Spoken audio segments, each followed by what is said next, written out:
Hey everybody, welcome back to another episode of Two Dimes and a Token. I am one of your hosts, Brucknasty, and in this episode, we had an awesome opportunity to sit down with a person you guys will know as Mr. Mitch Carsley, producer for Bussin with the Boys. But before we tell you about the episode, we need to let you know that this episode is sponsored by Death Grip Wax, Mustache Wax, the greatest facial hair equipment in the game. They have the best mustache wax. If you're looking to style that mustache, give yourself a little bit of curls, give yourself that nice English, right, come across straight. You want to put a nice little design in it. You want to go to a competition and blow people away. Death Grip Wax is the product for you. They have amazing beard oils. They have amazing tools and utensils for your facial hair. Everything that you could possibly imagine. And not to mention, when you do an order, they give you this fantastic bag that comes with it with all the amazing products they offer. And they have quite a few available in line. So as of right now, you can go to the website, use the promo code 2 Dimes and a Token, all caps, and you get 20% off your entire purchase, bro. That's right, 20% off the best facial hair products in the game. All thanks to 2 Dimes and a Token and Death Grip Wax for being an amazing partner. So whenever you guys get a chance, go check them out. You can see them at deathgripwax.com, or you can go in the links in our bio and you can find Death Grip on their socials as well. So in this episode, we got to sit down with Mr. Mitch Carsley. As I said, amazing dude on our venture. As we said, we want to bring you some awesome stories. And Mitch was a guy that we were super stoked to have on. As most of you know, we ended up doing a podcast with Jack McPherson, who's also another producer and works the socials for Bussin. Mitch gave us his time when we were in Tennessee, actually shooting another pod. We were able to drive over, and he gave us a little bit of his time. Amazing story, dude. Guy took a big risk, a couple big gambles, and it turned out to be amazing. And the way that he shares his story is pretty incredible, to be honest. He's living his best life. He understands that he's living a dream, and he wouldn't change it for the world. And he's taking advantage of every moment of it. And I honestly couldn't help but be super stoked for him while we were sitting there talking. But we get into a lot of things in here. We get into the story about Bussin. We get into talking a little bit of pro football. We talk a little bit about how dog shit Carolina is and if they're going to stick it out with Bryce Young. We get into a little bit of debates as far as Ohio State, and the greatest question that was asked of Jack McPherson in the first one. The legacy continues on the opinion of who is the most athletic guy that works on the bus for Bussin with the Boys. Mitch was asked the exact same question, so be sure to tune in, see if he has any different answers than what Jack had, and see if anyone else in the bus takes it personally.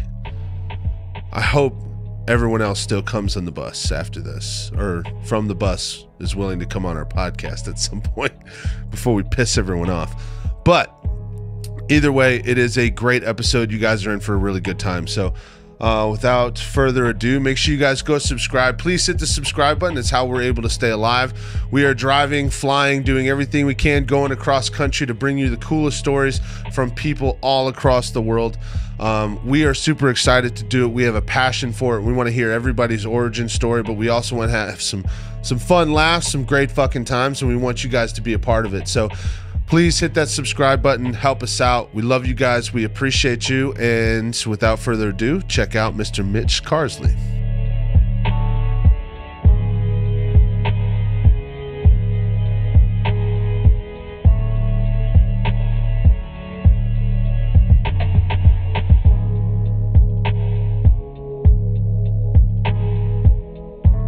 So, bro, let's dive into this bitch. What is our drink of the pod, brother? Drink of the pod, blue Powerade. This is one of those things, like, if you're just tired or need a little pick-me-up, you can never go wrong with a blue Powerade. It just hits the spot every single time.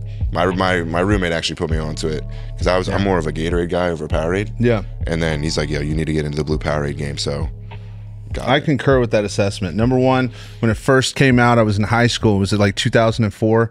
They started pushing this thing real hard, and I realized it was half the cost of Gatorade. Mm-hmm. And I was like, listen, your boy's broke. Yeah. And then I tried it, and shit was delicious. Balling on a budget. So, balling on a budget. I love that. Dude, so once again, thank you so much for coming, bro. I want to get your story, bro, because very similar to obviously what we saw with Jack, but I want to get your experiences, how you came up, your journey, the whole deal, bro. So tell me, where did your journey start? Like, where did you go to high school? So I went to Twin Valley High School in Elverson, Pennsylvania. Yeah. My hometown has like 1,500 people in it. Nice. So I graduated the class of like 250, but our school district, from one end of the school district to the other, would take you like 45 minutes. So it was a massive school district. Yeah. But in the middle of nowhere. Like, my high school's on top of a hill. In order to get to it, you got to pass 2 cornfields. Like, damn. The biggest thing we have in my hometown is a Walmart. The Walmart has Amish hitching posts, like in the sticks. Yeah. But it's like that small town living. Everybody knows everybody. Like, you can't. Yeah, dude, you can't get better than that, because I had a semi like that, but it was on the beach in Florida for high school. I'm in like cornfields. I'm smelling cow manure. See, that's the thing. See, it was like small town, so we had a little bit of farmage. Yeah, and everybody just did bonfires. That was the big thing. Yeah. So kind of. It's just we had the beach and extravagant resorts about an hour away. No, I'm like 45 minutes outside of Philly, so people aren't going to know Elverson or Morgantown. So I'm just like, I'm from Philly, and then like I'm not really from Philly. Like, all the guys give me a hard time because I say I'm from Philly, but I'm like, okay, I'm not from Philly. I'm from Reading, which is the next big town, like city-ish near me, and then JP was like, no, you got to stand on where you're from. So I gotta stand up for Elverson, Pennsylvania, and I mean, it's home. Doug, I support that. I love JP because I try to jump on his push-up Tuesdays all the time. I got on a couple times and we've chopped it up. But so what happens after high school, man? Where do you go? So high school, I didn't really know what I wanted to do coming out. I took journalism for 3 years in high school and realized I started to enjoy that. Yeah. And then I was like, okay, maybe. And I knew I wanted to play football. I played football and baseball in high school. Got recruited to play both in college. Then went to Susquehanna University it's in Selinsgrove, Pennsylvania. It's like maybe half hour outside of Harrisburg. Yeah. Very small, like liberal arts school, maybe 2,500 people in the entire school. So you see the same people every single day. Yeah. And they had a sports media program, and sports and media is exactly what I wanted to stay in the game. Yeah. And then I was playing football there. Decided to not play baseball because that would have just been way too much. And then, just was there, studied sports media, was on the football team all 4 years. Nice. Captain my senior year. Nice. Just loved it. And it's funny because my experience at a small D3 school is so different than all like these other people that are, especially down in Nashville. Like, you got all the SEC schools and everything like that, but I wouldn't change my experience for the world. Yeah, no, I agree with you, man. Because anybody that watches, I went to a small school I went to a small school as well, and it was total like 700 students. Yeah, but it was purely athletics. Yeah, and this was what, 2007. Mm.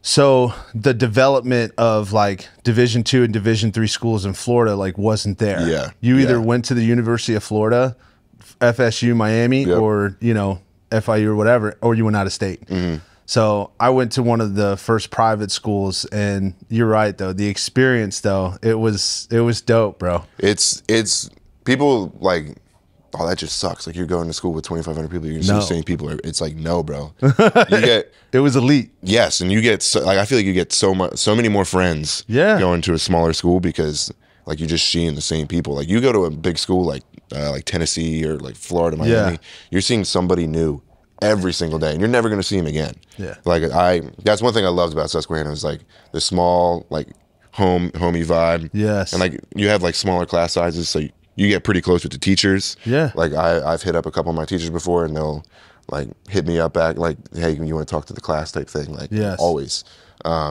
But I loved my time at Susquehanna. Yeah, dude, I'd have to concur with that assessment. Especially playing football too. Like, Will gives me shit for it. Like, bro, you're just playing D3 football for the love of the game. And like, yeah, exactly. Yes, that's dope. I know I'm not going to go to the league or have anything afterwards. Like, I know that's not going to happen. Yeah. But it's like, you're there with like 100 of your boys. and they're doing the exact same thing with you, and like that camaraderie and like how tight y'all get it's so sick, and I loved it. I agree, bro. I agree 1,000%.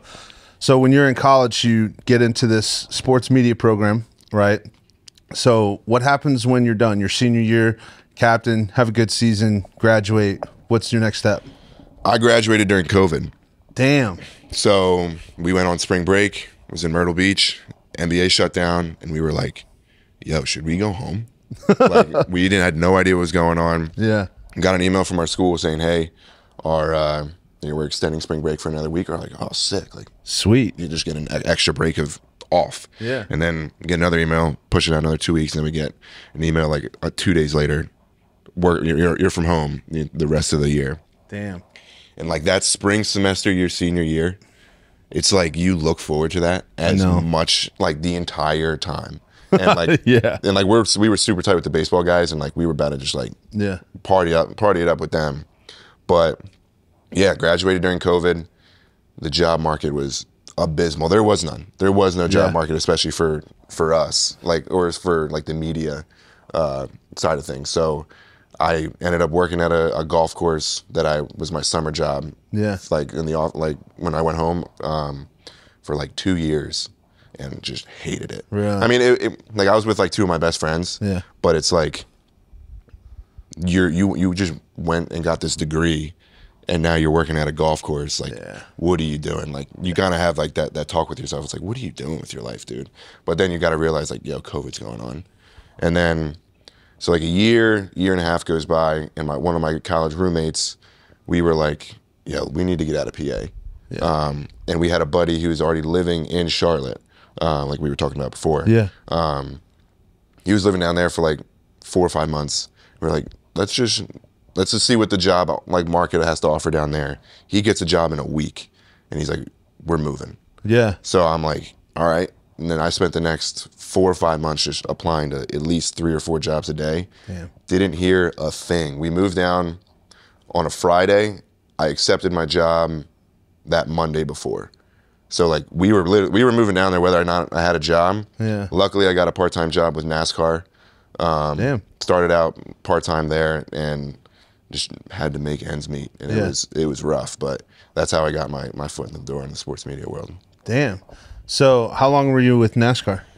I was with NASCAR for a year. I was part-time, started in September. I was brought on full-time like November. Yeah. And like my schedule part-time was like I'd work Friday, Saturday, Sunday. Or no, Thursday, Friday, Saturday. So it's not that bad. It's not that bad, but also the pay wasn't very well. Yeah. And you're like going out on the weekends, that's when you're gonna meet everybody, make friends and stuff. Yeah. So that part was rough. But once I got brought on full time, it made it like a little bit better and stuff. But my people who knew me in Charlotte will tell you how miserable I was at NASCAR. It was not it. What was your role there? So I was a media logger, I worked in the library department. Yeah. So every weekend there's obviously NASCAR races.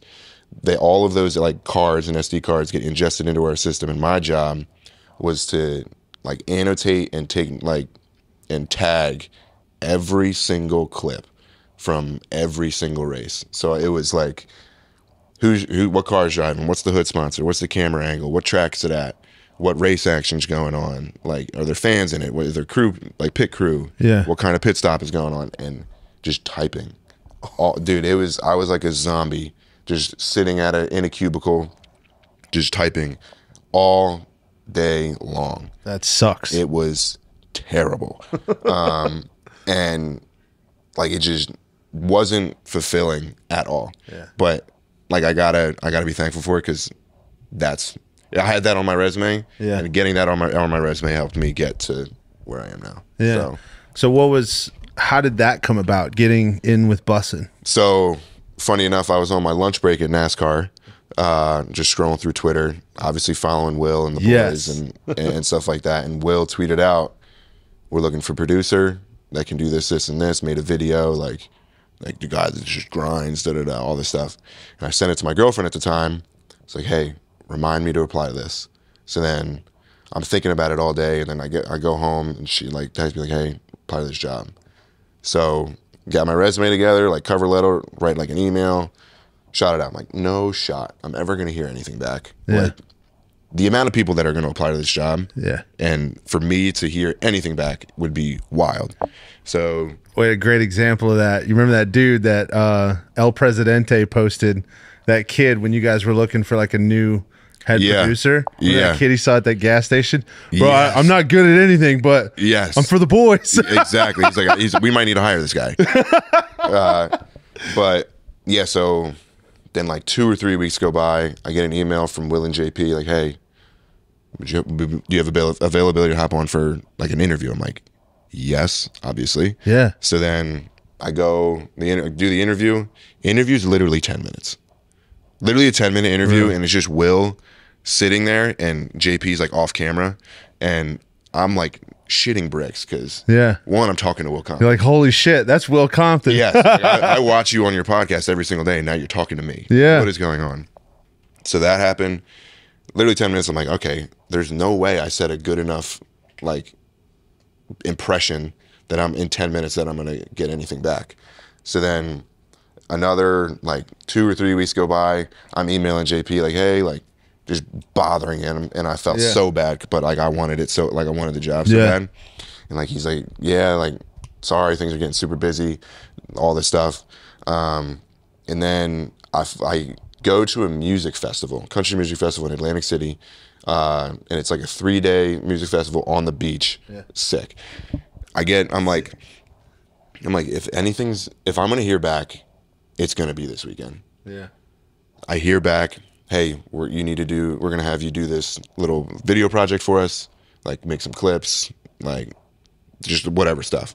I'm like, of course, when I'm at this music festival, wanna go out and like enjoy the concert and like drink and stuff with my friends, I gotta do this. But I'm like, I'm gonna do this because I want this job so bad. Yeah. So I was still able to do the concert and everything and all that, but I definitely had to like lock in and for a little bit and like miss some of the time to do it. Yeah.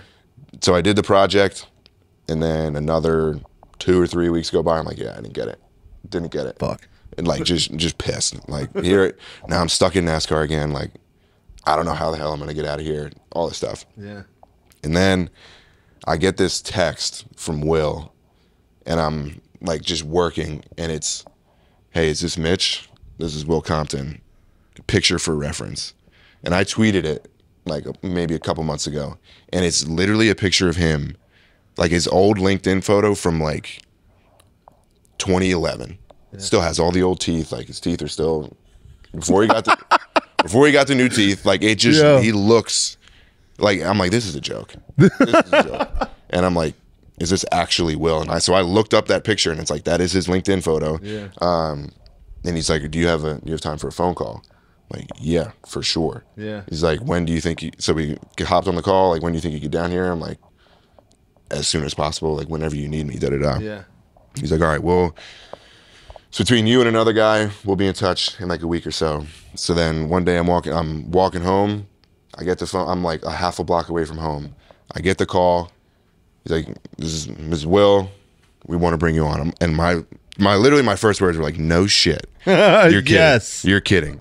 And so he's like, yeah, dude, like we're stoked to have you, all this stuff. I'm like, thank you so much. Like, you're not going to regret it.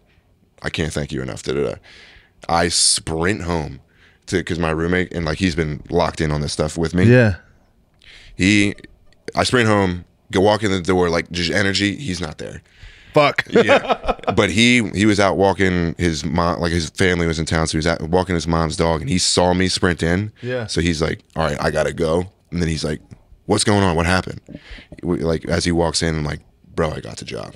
And him and I were just like hugging each other, jumping around the kitchen, just the two of us. Yeah. Just happy as hell. Like he's like, dude, I can't believe you got it. I'm like, oh, I'm on cloud 9. Yeah. Texted all my buddies, like, bro, I got the job.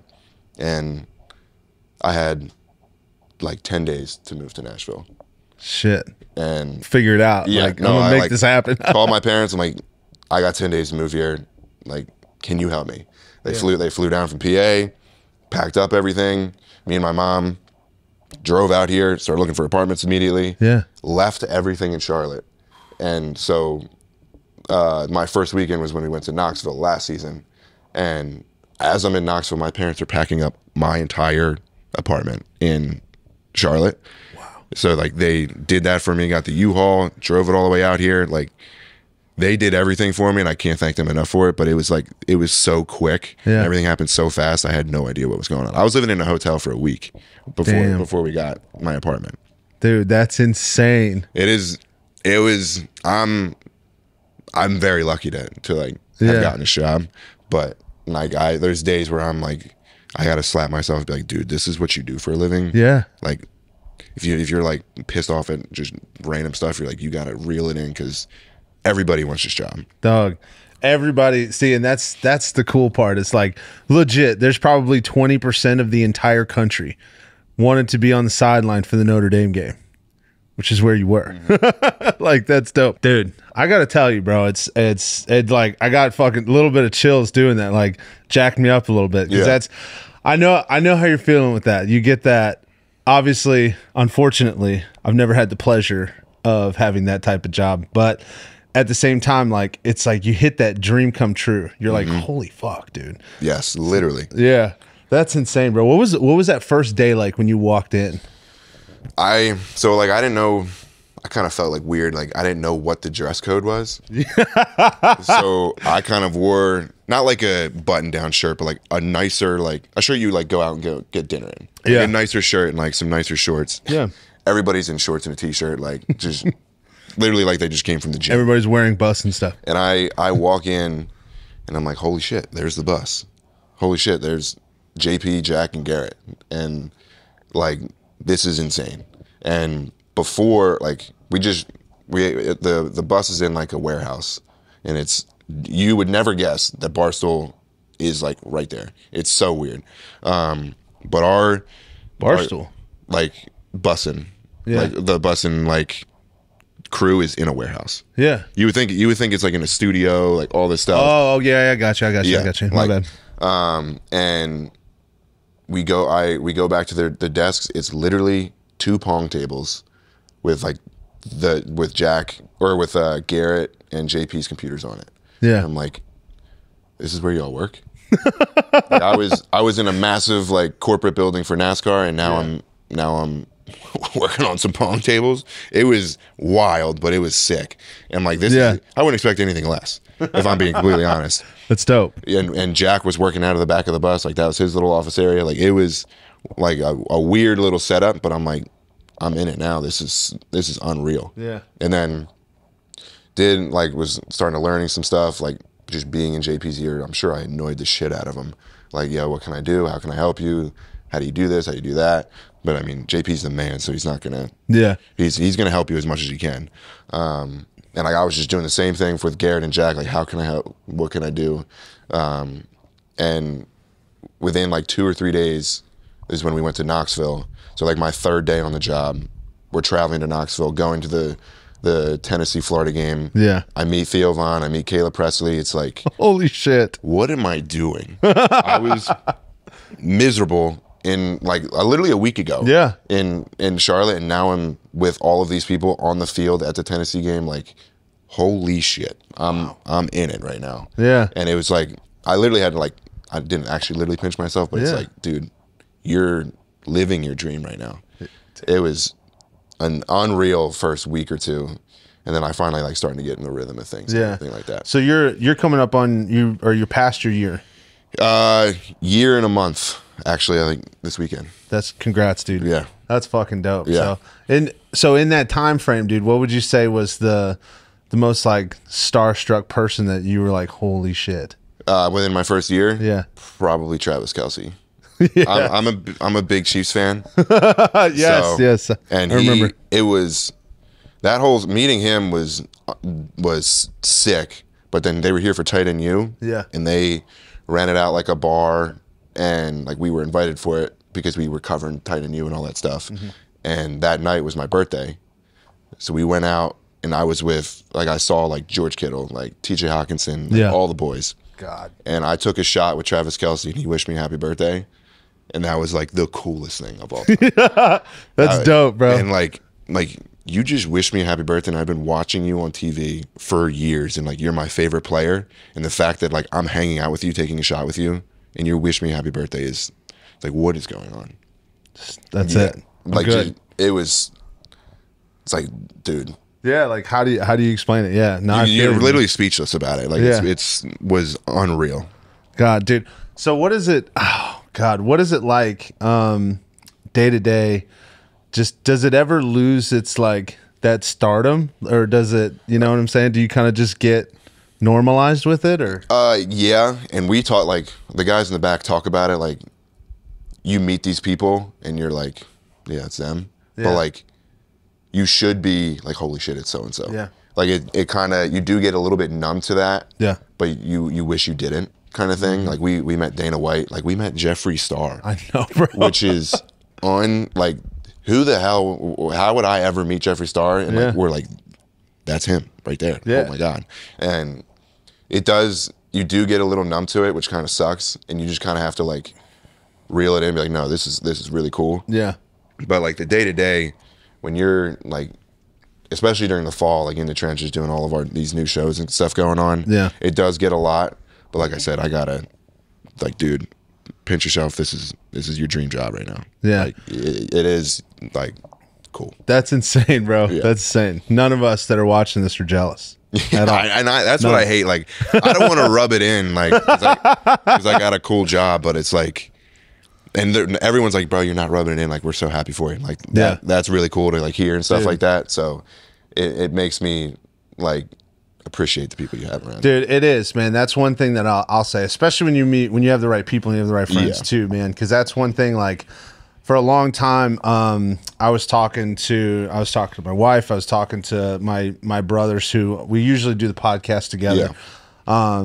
But because we're not a super main stage podcast, so it's like, damn, we just got to figure things out as we go, But when you see the success, especially when I first saw it, and when we went to LSU, I went around and said what's up to all you guys, and I had that same thing, like when you were like, holy fuck, I'm sitting across from Will Compton. So I was an offensive lineman. So like Taylor Lewan was like the dude. He was the shit. He was the shit, bro. Yeah. Like, and one thing that Jack said that was really cool in his speech when he was done with the Titans. Remember, he said, you made the offensive lineman position cool again. Yeah. I was like, fuck yeah, bro. Yeah. So when I met him at LSU, I was like, oh fuck, what's up? Yeah, what's up, bro? Like you're like starstruck. You don't know. you don't know what to do or say. Yeah, dude. So it's like, but when you see the success of that stuff, and you really, because I came to admire this podcast, Bussin, a lot, because I had talked about doing one with my boys for probably like 2 or 3 years before that. Yeah. And one thing about me is I'm just super unfiltered, and I can't, like, I don't believe in filtering. Yeah. It's just not something that should be done in specific scenarios out of respect to other people, especially like if you're in someone else's house or something. Yeah. But that's the thing. If I'm going to open up a platform, I want to be able to say what I want to say. And it's hard to do that. And from what we saw, unless you're Joe Rogan, and that was it. Yeah. And then one day I came across that that story that Taylor had said, and he was talking about Blaine when he threw those 2 picks. Yep. Right? Watch Daddy spin it. Yes. Yep. And I was like, holy shit.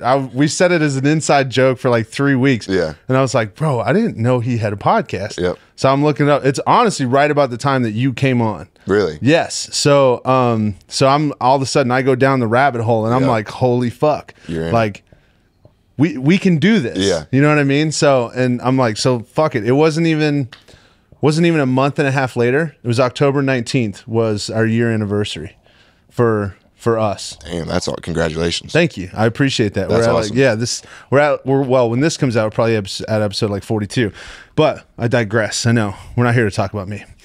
But yeah, dude. So like you said, it's kind of comes across that stardom, and it kind of fades a little bit. But besides a football player, who would you say is probably, and you can actually give me a couple guys if you want, that's just been like, holy fuck. It's the people that like that are cool to us in the back. Yes. And, like, care to talk to us. That's when it's like, that dude was dope. Yeah. Like Mike Chandler's is always like that. Yeah. He's the man.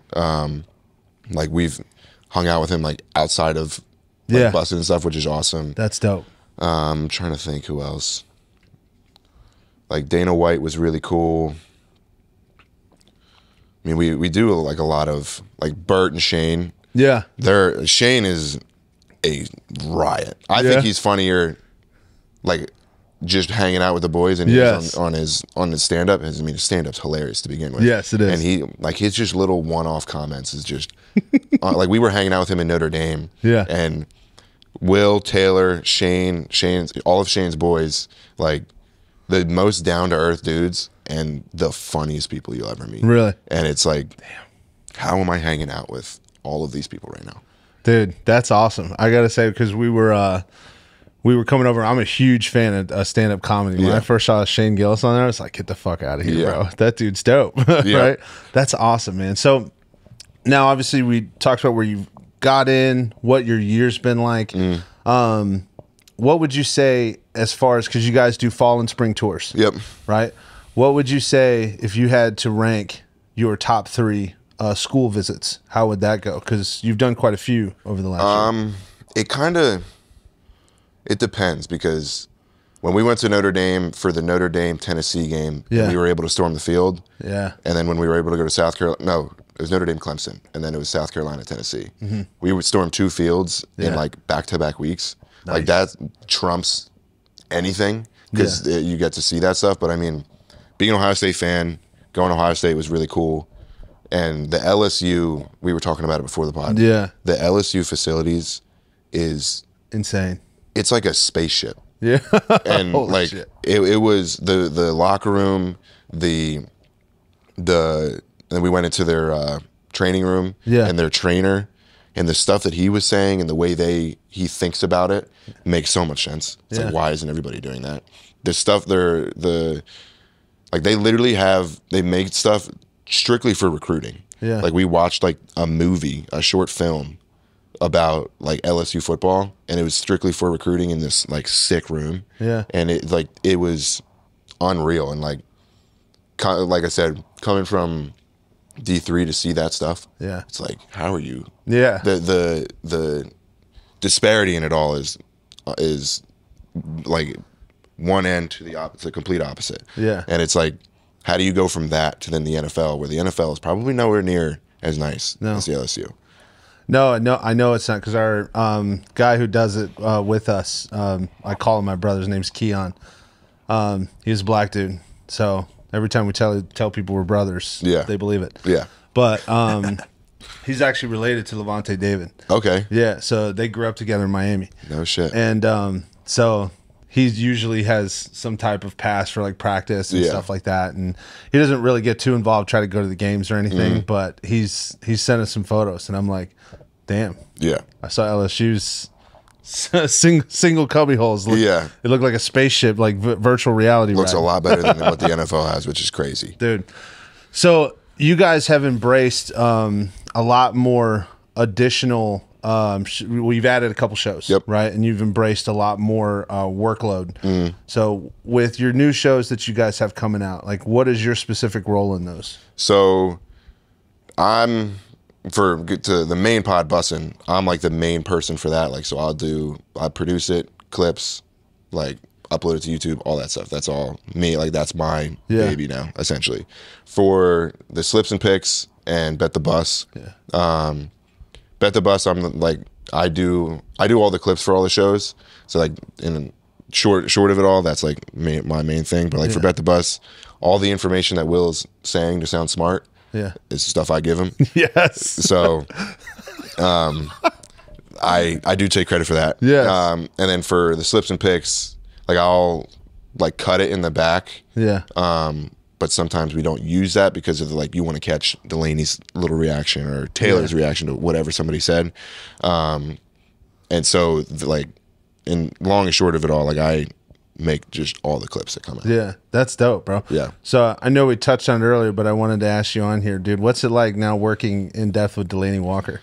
Delaney is hilarious, and he's just like, it's cliche, he's just one of the boys. Like he'll chop it up with us in the back. Like he's like tells these most outlandish stories. You're like, that's not true. But he's like, no, I swear to God, it's true. Swear to God. And it's like he's unfiltered, and it's hilarious. He's the man. Like, to be able to say I work with him and like we chop it up and just talk is like, again, what am I doing? But he's so cool. Like the rapport he has with Will and Taylor, like it just, the three of them just work perfectly together. I can see that, bro. Yeah. It works out real well. I've actually become a fan of the concept of slips and picks too. Yeah. Just because of that like 70s, 80s vibe they come off with. When like the conceptualization, is that how you say it? I don't know. The ideation of that show coming along was so confusing because Will was thinking of it one way, Taylor was thinking of it another, we were thinking of it another, and like to see that all morph together and like align was pretty cool. It was a lot of work and a lot of headaches and everything, but like we're getting into a really good rhythm now with it, and it gets fun. It's hilarious watching them and see the shit that they say on the show, and like to like try and clip that out and like use the green screen to make it funny and all that stuff. So it's been fun, but it's been a lot. Yeah, no, I feel you. Who came up with the quote in the intro? College dropouts who get no hose. So that's actually funny enough. I don't know. I can't remember who wrote the script. I think Will wrote the script for it, but the guy who does the voiceover is Jack and Garrett's best friend. His name's Thomas Edwards. Really? He's like an aspiring like country music artist and is like sort of getting some recognition now. And it's hilarious because we all know Thomas, and then to hear him on that intro, it's like, this is so funny. So I think Thomas, I don't think he put that in there himself, but he like added a little emphasis to him because he knows Jack and JP like wanted to emphasize it to like kind of like a knock on them, which is funny. Yes, so exactly. Yeah, it's a funny backstory to it all, but that's hilarious, bro. So, what's it feel? One thing, I put myself in your shoes, and one thing, like I said, I think working in and around Will and Taylor, you know, you kind of still have that like fuck NFL guys like that.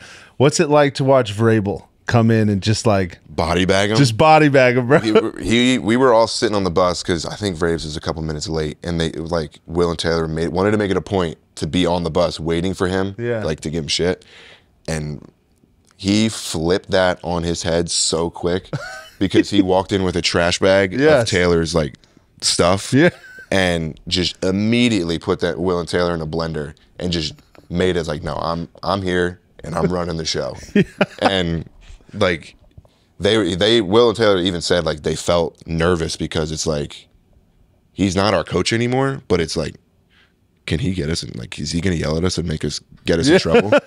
which was so funny. And it's like, you're used to Will and Taylor kind of like giving the guests some shit, like, and stuff like that. But to see the guest get on those two and like body bag him was hilarious. And like Vrabel can say whatever he wants to him, and like he's going to get away with it. Yeah. Because it's Vrabes. Dude, it's so funny. The one that always stood out to me from the last time they got together, it was right in the middle of the conversation. You can see Taylor and Will start to try and ride on Vrabes. Yeah. And he just looks down. He said, "This is the new Monarchs. Oh, you gotta be ready to go whenever." Yeah. It's like, you got some wide feet, brother. It just flips it like that. It's so, and Vrabes is so good at those little one-off things. Like I thought there was a second where I thought Vrabes and Will were gonna wrestle on the bus. Yes, because you remember them talking about. I forget exactly what the context of the conversation was, but it was like, is this about to happen right now? Is this happening? Yeah, we were sitting in the back like, yo, what's and you hear Vrabes like, dude, I'll beat your ass. Yes. Oh shit. Vrabes is a big dude. Yeah, he's huge. I've seen him in person a couple times. Massive. So, yeah, I know. That's wild, bro. That would be an intense. Okay, who do you have? Vrabes. You got no. I'm sorry, Will, but I think you would have Vrabes too. Like I think Vrabes is. I mean, the stories that I've heard from like Pat McAfee and like AJ Hawk telling it, like Vrabes would go out, like smoke a pack of cigs, get hammered the night before, and then he's there for morning conditioning, and he's beating everybody. Jesus, he's one of those guys. An animal. God, just dude. An absolute animal. I had a dude like that I played with, and some of the guys, especially where I went to school in Florida, that school that I went to, it was a transition school for a lot of kids who got kicked out of D1 school. So was it like JUCO kind of? It was NAI. Okay. So it was like we had to compete with Division III and Division II schools. That was our equivalency. That's where we could compete. Gotcha. And but a lot of us, we had quite a few guys that got kicked out of, like FIU, FAU, all that stuff, and even some in like Florida State. Yeah. And they just swing through there for a semester, get grades up or whatever, make sure whatever happened is now like gone away, and then they go somewhere else. So there was one dude who was there, and he was just the exact same way. It baffled me because I actually didn't drink until I got to college, and I'll never forget it, bro. They were up. It was like 3 a.m, and this dude's doing shots, and he's looking at everybody. And we have 5:30 a.m. breakfast with 6:30 a.m. conditioning, and he's just like, man, y'all are pussies, bro. Yeah. And he's just going off like, man, you guys are bitches. And dude. He drove in. I'm walking to the field house. And as I'm walking in, if you ever see it, there's a road that comes up and it comes to a T, and you got to turn right to go to the football locker room. And it's a hard right. It's 90 degrees. And this dude's flying in at 45 miles an hour. And it's like 6 a.m., right?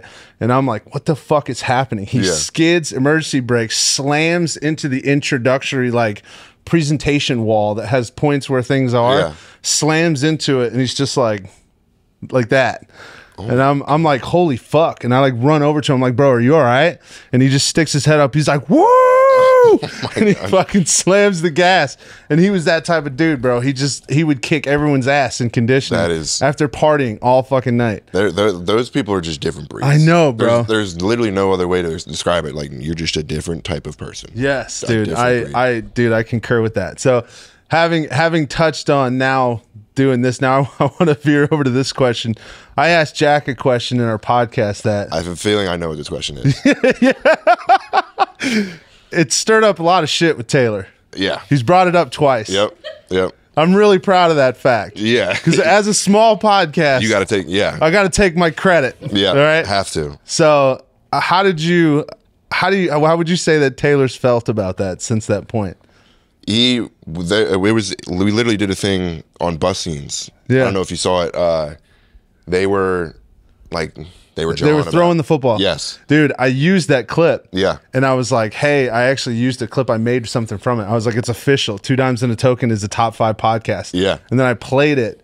And then I had her in the background. She was like, he's not saying that your podcast is good. He's saying that it was good because Jack was there. And I was like, shut the and then it like fades out. But continue. So they're like, Jack and Taylor are like brothers. They're always bickering at each other, always going back and forth, but it's like all out of a place of love and everything. Yeah. But they always want to one up each other. And Taylor took it to heart because, I mean, he's an amazing athlete. Yeah. Like, played in the NFL, was like, had the fastest 40 time for a left tackle for a very long time. Yeah. Like, obviously he's an athlete, but like, the knee surgeries and stuff, that athleticism is going to go away a little bit. So they were just throwing, and I'm like, I don't think throwing a ball is going to determine athleticism. But like, that's what they're going to do, and they're going to fight each other on it as hard as they can because like, no, I'm more athletic than you are. And it was, those two like just will get in like bickers, and it's JPG and I are just laughing. Just watch it? Just laughing at it. That's fantastic. Time. So do you agree with the ranking that Jack gave? What was his ranking? He said he actually put himself at first. He put Will second. He put you third. I disagree with that. I'm going to relay this question to you now, brother. Yep. He said, I know where it's going. By the way, that's our year goal is one day we're going to have Garrett and JP on and ask all 4 of you the same question. So I'd never seen Jack do anything like athletic before. Yeah. But I play flag football in Nashville, so he came in and subbed for a game. Yeah, and I will say he surprised me. Yeah, because not like you look at him and he's a big dude. Like he's athletic. He looks athletic, and you're like, can you put it together? Yeah. So we played. He was doing his thing out there. Yeah. But I think I will say I am more athletic. I think I am more athletic than him. And so I'll put myself at 1.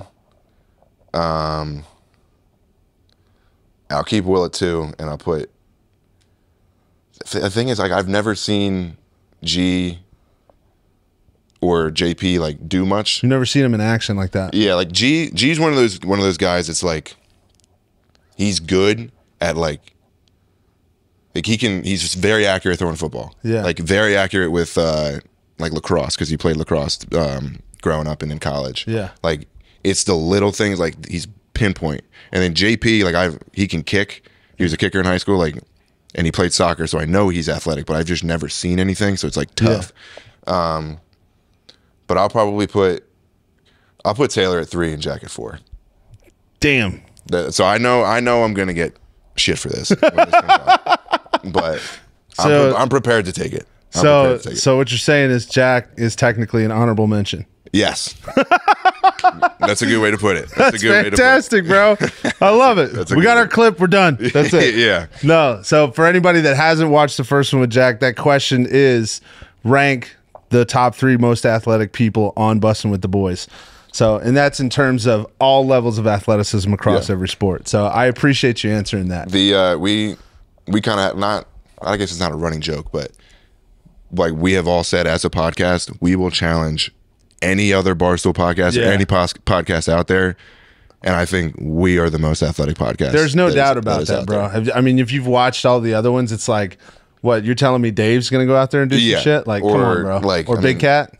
Yeah, like part of my take, Billy played football, but like high school? Or no, I think he played in college. I don't know where. Oh, well, I can't talk shit. I played at NAI. I mean, I think he played like D3 like I did. Hey, which isn't bad. That's not bad at all. Not a knock at all. It's not a knock at all. I mean, Mount Union produced, Pierre Garcon. Yeah, and Cecil Shorts. There you go. I'm a nerd when it comes to that shit. But like, we're Will and Taylor close with Darren Bates. He has I forget what his podcast is called. He played in the league for a minute. Yeah, and he's got two other former players, but like. From top to bottom, I think we are the most athletic podcast that is out there. I'd have to agree with that 1,000%. I don't even think it's close. And you can clip that. Yes, I will fucking clip that. There's zero doubt. I'm very confident in our skill. Yeah. So I wanna switch. I did want to ask you something too. Like, are you? By the way, kudos on all the Ohio State gear, because I know I got it on right now. There you go. There you go. I have to get my. So, that was a rough. That was a rough patch. Well, let me ask you. I gotta ask. Do you, even to this moment right now, are you willing to veer back and say, dude, I don't think you need all that, or would you have? Do you agree with Will? Like, you have to have the gear. Like, I don't. You definitely need to have some gear. Okay. So I feel you. That was completely on me. But to say I'm not a fan because I don't have any and I'm not wearing any, it's a little aggressive. I disagree with that. Like, I mean, they all of them think I'm a front runner fan. Like, I've been a Chiefs fan since like Larry Johnson, Priest Holmes, like Jamal Charles. I got all of their jerseys. I've been a Ohio State fan since like, I mean, they've always been good, so it's kind of tough. Yeah. Like, but I have like Braxton Miller jersey, AJ Hawk jersey, Beanie Wells. Like, I have some throwback jerseys, but it was all up in PA. Yeah. So, and I didn't think I was gonna like really need it because I'm not one of those guys that will just wear jerseys and shit all the time. Yeah. But like, I never had an Ohio State hat or anything until I bought this one to kind of shut them up a little bit. Yes. But yes, I am an Ohio State fan. Yes, I am a Chiefs fan. I don't have a lot of gear from either team, but I don't think you necessarily need it. You have to have at least something. Yes, I agree with that, but I don't think you need to have like head to toe. I dig that answer. So let me veer over into the professional life a little bit more. So so now you've been doing this for a year and a month, man.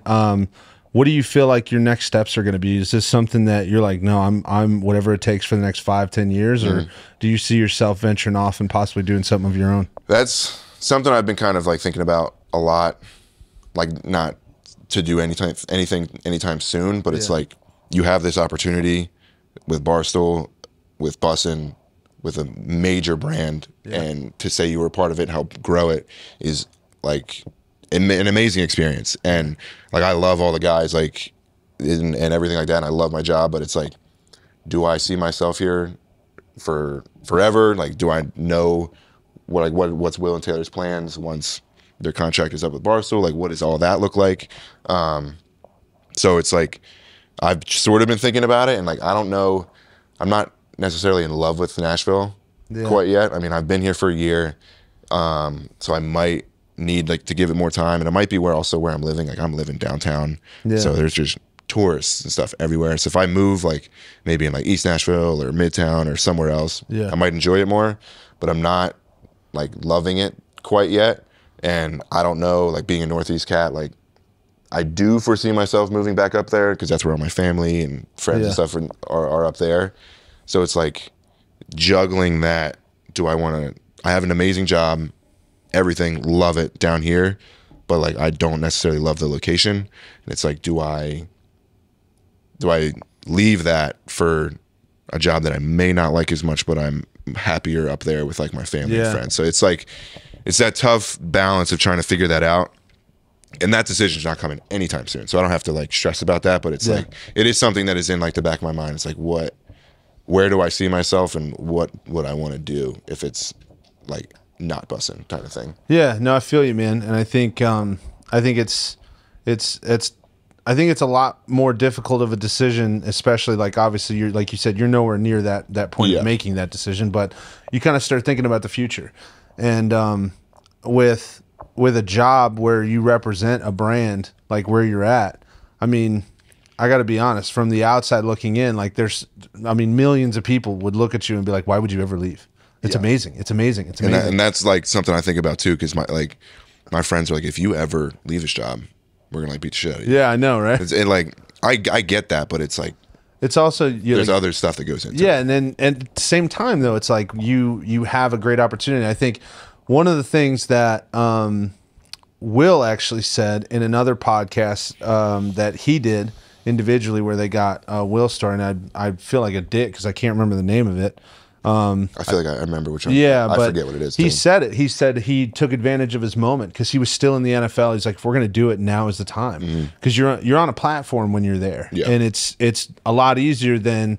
Well, I don't want to say easier, but at the same time, you have more opportunity to get your name in front of the right people. That's what they say. Like your jokes are funnier, you're better looking, more opportunities and stuff like that. That's the point. So it's like where we're at. We started, and I think between the three of us, me, Keon, and Chris, like my brother, doesn't exist on social media, and Keon never liked social media, and I'm the only one that even like just talk to people on it every now and again. Yeah. So we had like 1,200 followers. That's it. Yeah. And those are like your friends that don't really give a shit what you're doing online. They're just like, oh, I'll like it because he sent it to me. Yeah. You know what I mean? Just supporting. Yeah. So it's like, it's when you have that type of opportunity and you get down the road, which like you said, it could be 5 years, 10 years, 15 years, whatever it is, like now is that time, you know, and you start growing the idea like, hey, what kind of brand could I build? You know? So, I don't know if I would want to do something by myself, like make like my own kind of podcast type deal. Yeah. Because it's like one of those things like I don't know what I would talk about and I don't know what would make me interesting, but it's like, and I more so enjoy the stuff behind the camera than in front of it. Like, and like I said, this is kind of weird being in front of the camera because I'm so used to be behind it. But like you said, that now is the time to like jump on it. Like I'm only 25. Yeah. Like I'm very young, and to be here at 25, it's like I'm extremely lucky. Like I said, but it's like I got plenty of time. Yeah. And like I said in the beginning of the podcast, I'm from small town PA. Like I wanted to see what else is out there. Yeah. And that's why I live in Charlotte. That's why I'm here. Yeah. Like I don't know if I would want to go to another spot before I go back up Northeast. Like I don't know what that looks like, but I'm still really young and I still have plenty of time to figure all that shit out. Yeah, no, I feel that. It's in no rush. I feel that. Now I feel old as fuck now because I realized, dude, I'm 34. That sucks. That's not old. I mean, you know, when you say 25, I'm like, damn. But then again, I have two kids. I got a 9 and 10. So that makes me feel real fucking old. Yeah. I just turned 25 like 2 months ago, so I'm freshly 25. I'm proud of you, brother. So like right now, 10 years ago, my 25 would be the time where my daughter's being born. Yeah, see, now I feel old. Yeah, I mean... He's like, dude, you're making it worse. You're digging a hole, brother. So that's cool, man. That's awesome. So what do you guys have any idea as far as like what your spring tour is going to look like this year or not yet? Not yet. If I had to assume... So when we were in Nebraska, obviously, Will obviously went there. But it's like their facilities and stuff that they've been building out, like $200 million facilities. Jesus. When we were just there, it's not done yet. Yeah. They said it's going to be done in like March, April, so spring tour time. Yeah. If I had to assume, we'll go there to see the finished product and everything. Yeah. But a lot of it is like, where do you guys want to see us? Yeah.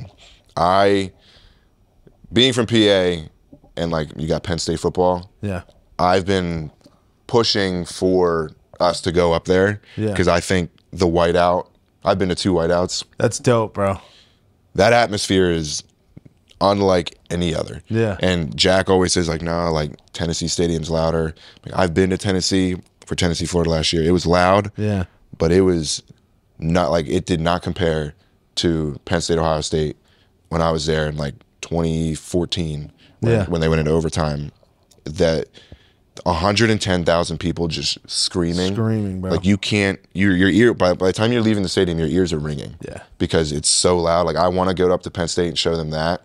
But yeah, I think it's just kind of wherever people want us to go. I think they talked about maybe going out west to like Oregon or UCLA or some of those West schools, but no idea. You know what would have been dope, bro? And I would love to get your take on this too. What do you think the loudest game in history would have been? I would think like, imagine those USC days, like with Matt Leinart, and Reggie Bush and all that. Like, are you talking about like a game in a bigger atmosphere than what it, like the stadium wasn't very loud, kind of? Yeah, just like any, like the high stakes game over the last like 30 years that where you feel like the atmosphere would have been like, that would have been the game to be at. I'm sitting here thinking about it and I'm like, you remember good old Coach Charlie when he was over at Notre Dame and the Bush push. Yep. Remember that? Yep. That would have been an intense game.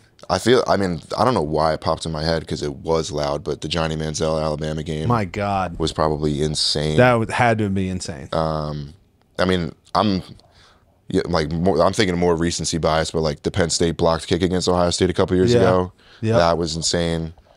The Alabama, the kick 6, Alabama Auburn, dog. And then imagine when any one of those, well, actually probably the national championship game where Cam Newton was at Auburn. Yeah. That would have been. That was I think that was in Arizona. Yeah. I think so. Not very loud, but I'd love to hear. Oh man, I'm getting ready to chirp Taylor a little bit. And I don't even know Taylor like that, but I was like, imagine being at Appalachian State when they upset Michigan. Yeah, that'd have been wild. That Michigan Stadium, and Taylor's on record for saying it, Michigan Stadium does not get loud. Really? Because it's the biggest one in the country, and I think maybe the world or whatever. But the way it's built, it's like built like out, rather than up. Yeah. So like the stadium doesn't have anything to echo on. Yeah. And like Taylor says, like the Michigan fans are more like old time fans. Like they're sitting down and want to watch the game. They're not like rowdy and raucous and stuff. Yeah, I could see that. But I wish Michigan Stadium was built more vertical, just to like really get that atmosphere. Yeah, really get that. But you know where, dude, I got to tell you, I'm going to put in a vote right now. You guys need to go to Stanford. Really? Yes. And the only reason why I'm saying that, we recently took a trip out to San Francisco. And we drove by and like I've loved football since like the moment I could conceive it. Yeah. And one of my goals is to go to every single Division I college stadium and NFL stadium, right? So even if they're playing or not, like just give a drive by. Yeah. So like we drove by I saw you were at Neyland. Yeah. So if anybody sees that, check out the clip. Look, I'm actually kind of a fan of Tennessee. I'm not a full-fledged fan like Jack and all them, but that orange sucks, dude. I think it looks cool. I like it. I feel you. Some of their unique jerseys they come out, and those are dope. Yeah, those are dope. But that like the gaudy orange that you just have, like, yes, and I meant to say gaudy. Sandra Bullock from exactly. So it's just like, damn, I don't know. It's just not my style. But I digress. But we went to Stanford, and the entire outside of their stadium, it's like a forest. It's like dirt hills that go up. Yes. And I literally was telling her, I was like, yo, we're going to hop the fence. I'm going to see if I can get a picture inside. Right. It's obviously naturally didn't let me, which I was pissed. And I was like, I'm my own fucking man. Not really. Let me do it. Yeah. I'm going to do it. But when we walked around half of it and the whole side, like you have to go, it looks like a mountain trail, and you go up and up and up, and you get to the top and it looks like you go down. and it looks like it's a bowl inside of like a giant like hill. Kind of crater cut type thing. Yes, That's exactly. cool. So yeah, looks real cool from the outside. So Yeah. I was like, damn. And plus, not to mention, one of my favorite players of all time, Christian McCaffrey, went there. Yeah. So how was that meeting Christian McCaffrey? Dude, he's kind of like shy. Yeah. But he loves the podcast. Yeah. So he feels like he knows everybody. Yeah. Which it's like you're Christian McCaffrey. Like you were top three best players in the entire league. And you're kind of like starstruck to meet Will and Taylor, which is like wild. Why? but he was like the man. Like we went out with him in Arizona. We went to the Burt Kreischer show, and we were in like the green room with like Christian, Gabe Davis, Burt, and like Shane and all those guys, and like we were chopping it up with him. Like just a cool dude. And like, but you can tell when it comes to football, there's a switch. He flips that switch and like. His life is always centered around football. Like, if this is gonna mess with football, I'm not gonna do it. Yeah. Which is you got to have respect for, which is really cool. Yeah, no, that's tough in today's world with social media, and you see what everyone's doing all the time. Mm-hmm. That's hard to stay focused on something like that. Like we brought up the NFC Championship game, and like he kind of like not shut down, but like you could tell it was still raw, and he was still very, very pissed off about it. He was like, "Fuck that," and like Will and Taylor kept kind of like harping on it, and he was like. He was pissed. He was not happy about that game, and just like, yeah, dude, I'm still not over it. God, dude, that would suck. Yeah, I do feel for him because once what was the third string? Who was it? Josh. It was Brock, and then Josh got a concussion. Yeah, and I was you literally you can't win. Yeah, you don't have a quarterback. No. So it's like, damn. If I was in that position, I'd be like, it does suck because you never had a chance. Yeah. That's bro. I think that's why that probably hurts more than just getting beat straight up. If I had to guess, like you didn't even really have, I mean, you didn't have a chance. Like that just sounds bad. Yeah. But like you're down 2 quarterbacks and you don't have a third. Like you really don't have a chance. You don't. So and like that probably hurts more. And that's the other part. It's like everybody kept saying from a realistic idea. If anybody that knows football, you can't just fucking throw George Kittle in at quarterback. Yeah. And be like, hey, bro, run it. Watch Daddy spin it. Yeah, like, bro, it's not happening. You can't do that. That's what I'm saying. So, dude, how do you feel about all this Swiftie shit going on in Kansas City? So, the first when it first started, I'm like, this is too much. Because they were putting her on TV. Every other clip. Like, dude. Pacheco scored a touchdown, and instead of even allowing to watch him celebrate, the first thing to do was cut to Taylor. They're showing Swift. Like, that's not right.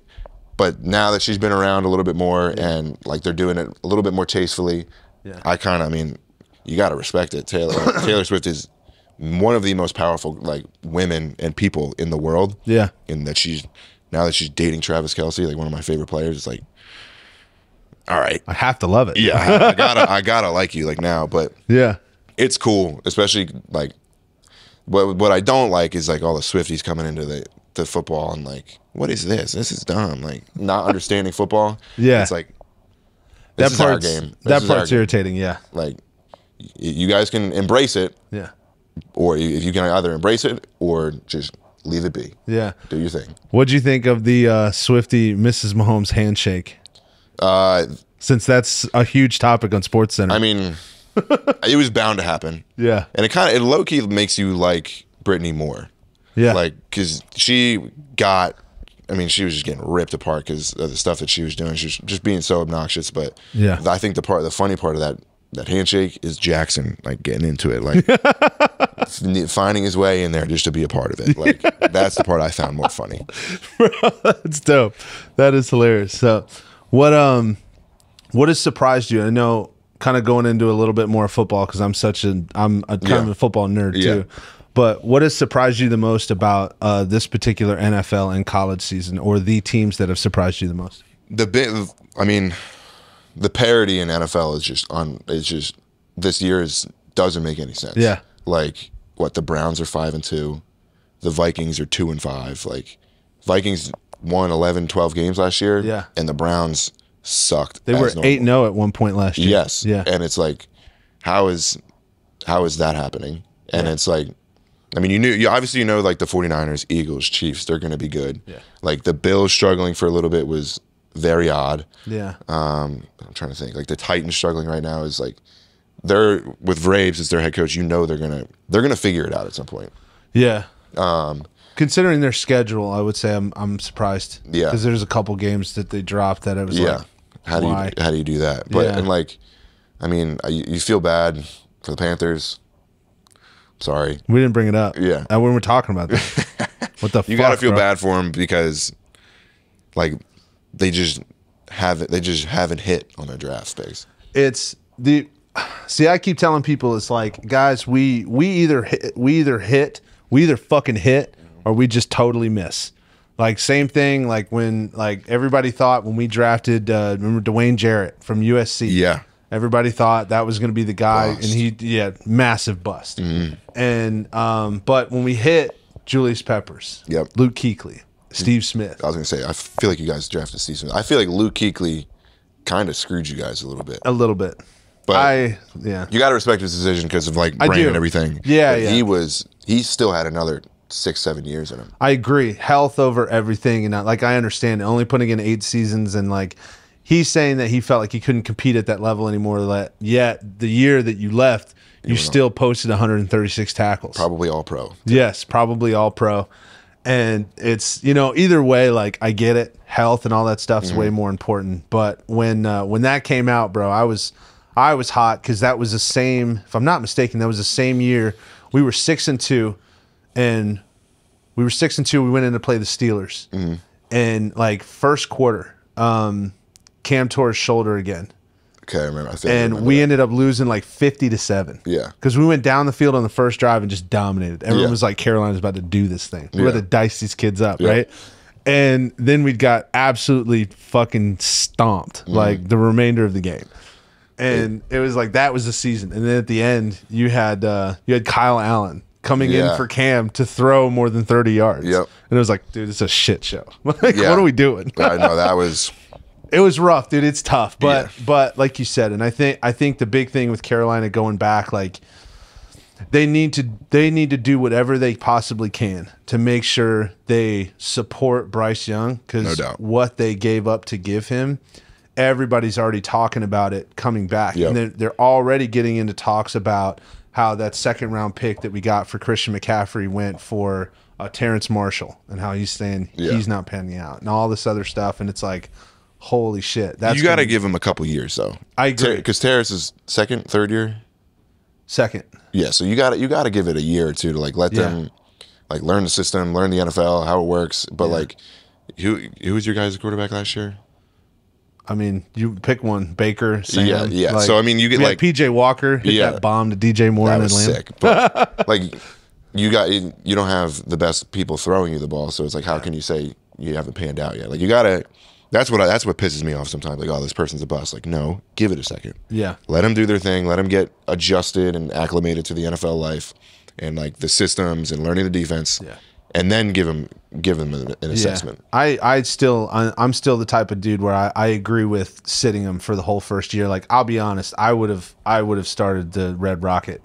I would not. I know it's like everyone's like, what? Yeah. Bro, I'd rather go 7-10 and have development and show him teaching and then practice and all that stuff. Like, now all of a sudden you have a lot more camaraderie. You've built leadership. And people will look at him as if like, okay, he can fucking do this thing. He can get out there and sling that thing and then learn and process year 2. And Andy Dalton's like, he's done it before. Yeah. He took the Bengals to the playoffs like 2 or 3 times. I was gonna say like 3 seasons. And had like double-digit wins multiple seasons in a row too. Like he can do it, and like to see Bryce would have benefited a lot from watching. I agree. Yeah, that's the only thing I really wish would have changed about that. But switching over back to you a little bit. Sorry, get a little sidetracked there. But so we have a segment that we do. It's called Bad Decisions Make Better Stories, right? And if anybody that does tune into our podcast, aside from just this episode and Jack's episode, because we know we get that little bloat from Bussin, and then they're like, yeah, fuck this podcast. But we have that because part of our part of the reason that we brought it up the way we did as far as this podcast is my brother was an addict for 15 years, been sober for 4 years now. That's awesome. And he's got some pretty horrendous stories, which now we can laugh at them a lot. Yeah. And they're funny. But all those things, we asked him in the first episode, like, hey, what are some of the biggest regrets that you had? And he said, no, none of them, because I wouldn't be here and clean. Yeah. So we created the segments, like, what's the worst thing or worst decision that you've ever done that ended up being a funny story or ended up being the best thing that ever happened to you? That's a tough question. I know. And also, it's like kind of a version of what The Rock says, the greatest thing that never happened. Yeah. Yeah. I mean, I don't know if I've ever, like, I don't know if I've ever made a bad decision. That's such a dumb thing to say. Hell yeah. Like, I try to think things through before I do it. Like, I mean, this is tough. Like, I mean, it's just like dumb drinking things. Like, I don't know if that even makes any sense. Like, we might have to come back to this one. Okay. Yeah, I can't. I mean, I guess one thing would be, like, I guess kind of it may have been a dumb decision to move to Charlotte without having a job, without like knowing what I wanted to do with my life. Like, COVID just happened and was still sort of happening at the time. Like, not like just going, I have enough savings. Like, I'll figure it out. I'll Uber Eats. I'll drive. I'll work at like a grocery store or some shit for a little bit just to make ends meet. Like, that was probably going to be a dumb decision because I didn't have anything lined up, but then luckily I did. Yeah. But it's like, again, if I didn't go down there, I wouldn't be here. I know it's kind of a lame answer for the segment or anything, but like, I can't. No, it's true, man. It's true. Because honestly, like, I think a lot of people, because you hear these stories about people that have put themselves in positions where they're living a dream lifestyle. Yeah. And I use the term dream lifestyle as something like you 100%, like, you love what you do. Yeah. And that's kind of the goal. That should be everyone's goal in life. Yeah. And without that ambition, not too many people would have been like, fuck it, let's go. That's, you know what I mean? That's essentially what it was. It was like, I can't live in PA anymore. Love my parents. I can't live in their house anymore. I'm out. Like, fuck it, let's do something new. Like, there's so much of the world out there. I want to see it.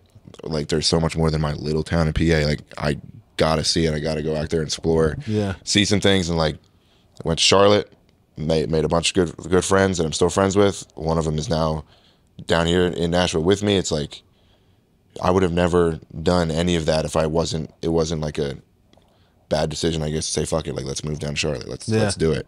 Like, had a girlfriend that was up in Connecticut. Like, we're not together anymore, probably because of me moving down here. It is what it is. Like, there was a lot that I left behind, but it was like, you know what, fuck it, I'm doing this. I'm ready. Like, let's send it, like, full send. I love that shit. Yeah. That's fucking dope, bro. It was cool. And like, my mom's always like, I'm so proud of you for doing all this stuff. Like, it takes a lot of balls essentially to do it, what you like, to just move out there by yourself. Yeah. And I mean, yeah, I guess, but it is what it is. Like, kind of just send it. I feel you, dude. That's awesome, bro. That's like, I would definitely count that as one. Yeah. So I have quite a few of those stories, to be honest, because I've been a dumbass my entire life. Yeah. I partied a lot. So no, I mean, I definitely have some like party stories, but it's not like anything crazy. So usually, like, I think in the last pod, when we sat with Cyrus, I told him one. But when I was coming up, and dude, I'll give you one just to kind of. Let's hear it. I usually don't take part in this segment, but when I was in high school, this is one time. So I actually got expelled from the same high school 3 times. This is true story, bro. I don't know how that works, but I will actually tell you. I'll walk you through it. So what happens is when you get expelled, obviously, naturally, you can't come back. But majority of the times, a lot of county school programs, they have some type of program for kids that usually they get arrested, or usually it's something like that, or this. They go there, and there's a disciplinary program that they go through, and you progress through levels. And then once you pass the program, then the school has the option to let you back in. Yeah. And the one thing I will say is I wasn't like an Edgerrin James, because that was I wasn't some superstar fucking player, but but at the same time, like, I gave our team a much better odds of winning comparative to who we were playing.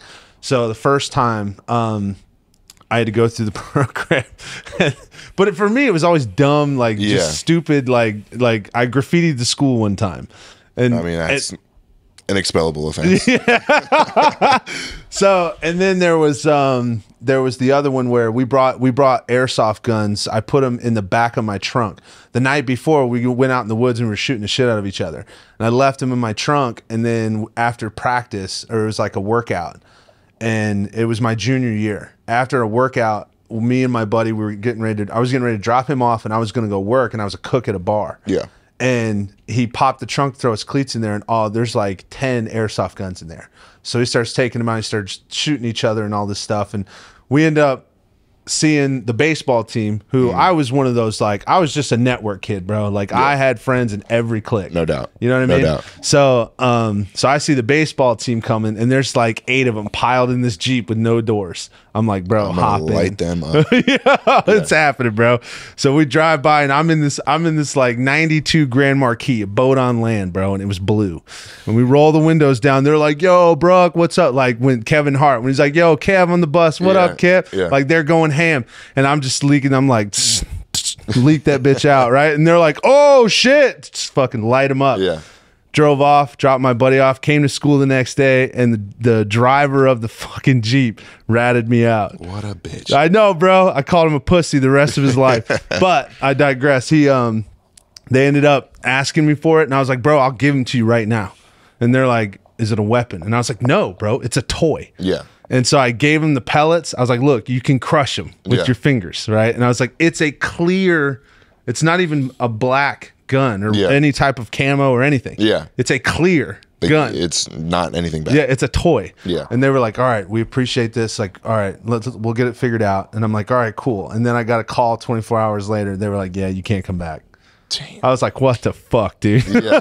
Jeez. Yeah. So having done that though, that stuff actually ruined a lot of other opportunities. Because I did have some other schools that was interested, and I could have gone to a little bit more prestigious schools. I had highly doubt, even if I had that Christian McCaffrey sense, I never would have made it to the NFL. Yeah. But I probably would have played. I probably would have done a couple years in Canadian, not started, just make a couple $100. Yeah. That would have been my career. For sure. But it led me to meeting someone to where I actually had my kids. It led me to meeting my wife, and led me to meeting my brother Keon and all that stuff. So that's kind of what I'll pit those. They were horrible decisions, but they're funny as shit to tell now. No, they are now. Like, yeah, it was hilarious. My mom was fucking pissed. Oh, I cannot even imagine. Yeah, dude. So, I'm not going to keep you too much longer. So we just have one more segment I want to run through you, man. We do what's called Spice of the Week. And this is another one kind of derived from, sponsored by Joe's Backyard Smokehouse. Almost forgot. Thanks, Joe. But this one is name something the last week that kind of picked your week up a little bit. Something that individually, like, damn, that was pretty dope. I'm glad that happened. Let's see, what did I do this last week? Probably, so, like I said, I still have that competitiveness for football. Yeah. And I've always been a wide receiver or a running back growing up my entire life. Yeah. And Monday was when it was like that's when our league is, and we play 5-on-5, and our team kind of was shitty, and then like I was playing wide receiver, and then I kind of took over at quarterback, and we like kind of started winning a little bit more, and we made it to the championship in our league, and we didn't win, we lost, which kind of sucks, but it's like to have that like competitiveness and like you're with your boys. It's like, no, we're gonna fucking like we're gonna do this. Make some shit happen. We're gonna win this game, and just like go out there and just ball with your kind of like it sounds super dumb, but ball with your bros. Like just out there doing your thing and just still playing the game that you love. Yeah. Like anytime I get to do anything football, like even just have a catch with somebody, like I could have a catch all day. Yeah. Like just throw it back and forth. Like I remember doing that with my dad as a kid, like just on the side yard, like, yeah, make it more challenging, like make it, I gotta dive and stuff. Yeah. But anything like playing football and like especially like competitively, Yeah. like it just gets those juices flowing and like makes you miss it. Like my one buddy asked me today, he's like, do you ever miss playing ball? I'm like, dude, every day. You have no idea. And literally your job revolves around covering it, but it's like, bro, I want to go out there and play. I know. Like, it was kind of funny. Like, I showed Will and Taylor my highlight tape, and I remember this. Yeah, they were surprised a little bit. They were like, holy shit. Yeah, like, he actually has a little shit to him. And I'm like, I've been trying to tell you a little bit. Like, I mean, I did, humble brag, I did make it on ESPN Top 10 one time. There you go. So, like, to get some reinforcement from them, like, yo, did you ever think about playing higher end in D3? I'm like, no. He's like, Will was like, you probably could have if you wanted to. I'm like, that's kind of dope to hear. But going back to the original question, playing football on Monday with the guys, like that's a little pick me up, because you have those down days, and like that's something you look forward to. Is that I love that shit. Monday Night Football. Side question there: since you got thrown in at quarterback, were you dicing those kids up? I was slinging it there, and like I have that baseball background, so I have like a sidearm kind of throw. Oh fuck! So I kind of like little Stafford-esque. Okay. Doing it like that, and like I can throw more off platform a little bit, because it's literally all stems from baseball. Yeah. Like playing second base, like you're never really have your feet like set for when you're making ground balls and shit. So like that definitely helped me out a little bit. But it's like I never wanted to play quarterback because I always wanted to be like catching the ball and doing it. But my dad was always telling me, he's like, dude, you should play, like you should try it out. Give it a shot. So like in college I was, when we had a trick play, like a wide receiver throw it, I was the one throwing it. Yeah. Threw for a touchdown. So that's dope. Yeah. There you go. Yep. In your face. So I gotta say mine would probably be honestly probably the trip to Nashville and being able to shoot the pod with you, bro, because we've actually come to Nashville quite frequently over the last year. And obviously the last time we were able to sit down with Jack and stuff, but before that it was Christmas and they had that freeze warning. Yeah. And bro, we actually came here for just like a vacation getaway. And we literally were just adventuring through Nashville and there was nobody here. That was my apartment, the pipes in my building froze. Holy fuck. So that was crazy. So you guys were here during that. Yeah, dude, it was wild. So we were out there. It was, remember the game? They had that game that Sunday. And they were selling tickets for like $7. Damn. Because no one was here. Yeah. So they were like, fuck it, just $7. And I was like, hey, we should go to a game. Did you go to it? No. We didn't. She wanted to go see all the murals. We drove by it though. We drove by it. We heard it. We heard the players hitting, but there was no fans. There was no fans. So, but no, we've honestly, like, the more and more we come up here, like it's a cool vibe. Like it is for sure. Yeah, it's got a unique feel to it. I think I would have to agree with you on the I don't know if I could live here type thing. Yeah. Because downtown, I'm not a big touristy guy. Me neither. I like to go see the sights and stuff, but at the same time, like, I'm really cool with sitting at like a hole in the wall bar that I go to all the time. Yep. And I like that. No doubt. So, but this trip was kind of like, fuck, dude, we get to, get out and kind of a cool little vibe area and stuff. We got to, meet the boy. So that was definitely my spice of the week. Yeah, you guys are gonna have to come back. I know JP and G want to get on. They're just so busy. I know, dude. I hit up Garrett too, and then I hit up JP before that. But no, dude, thanks so much for coming on. And then if you have anything, do you have anything that you want to say to anybody as far as? Don't have much to plug or anything, but I mean, this is to say that I was like, I'm being on a podcast right now, coming from where I'm from and like all that stuff. Like, I can't thank you enough for having me on. Dude. This is dope. Like, I know my grandparents and parents are gonna watch the shit out of this. They're gonna send it to all their friends. So you might get like the Bussin spike, but I guarantee you it's the Carsley family watching. Yes, that's what I'm talking about. So that's good hi, shit. Mom and Dad. Hi, grandparent. Hi, Mom and Papa. So yeah, but again, thank you so much for having me on. This is a lot of fun. Awesome, man. Dude, I appreciate you coming on. Appreciate it's been you, a blast. Yeah. Listen, you guys stay classy. Go subscribe. Please subscribe. It's the only way to stay alive. Thank you.